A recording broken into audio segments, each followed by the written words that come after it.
afternoon. Singing this morning. And I look, my hair's... It really isn't about seeing us. Here's the thing that I've kind of figured out.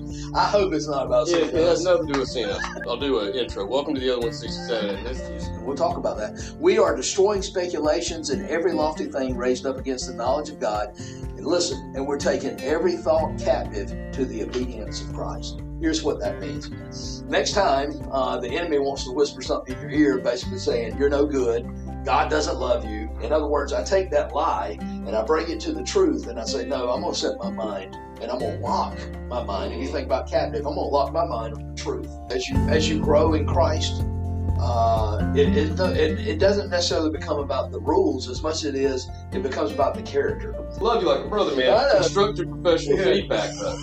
At that point, I understand you didn't really know any different. Yeah, I get that. But the way to handle that, I got it. You could have stuttered your way through. So do we have a motion, right? Yeah. I told you we have a motion. No. Three. Not Pastor Ben. No. He goes, 3. Where'd that third one come from? I said, what now? Humility was such a big topic for us for several shows, and it came up, and heck, it might have come up in every show, I don't know, but I think it probably will. Because humility is the greatest gift God can give you. I mean, if you can find that humility, that's where your peace is.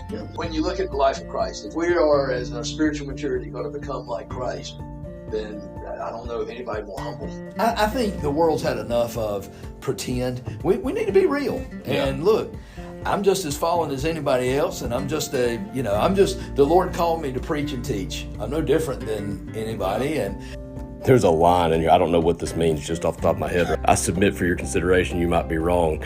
Just consider that you might be wrong for a second. Right. If everybody just takes 2 seconds, is it possible that I'm wrong?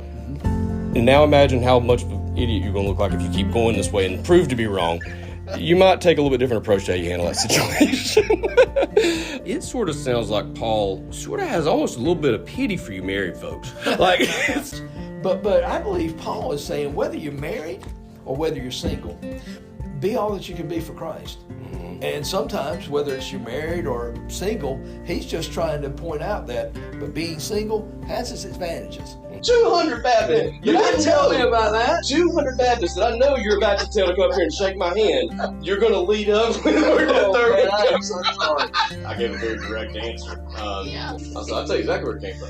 But playing poker was one of my favorite sins because it's an easy one for somebody with my particular makeup. It's analytics, it's ego, it's strategy, it's all the numbers, it's all this. Yeah.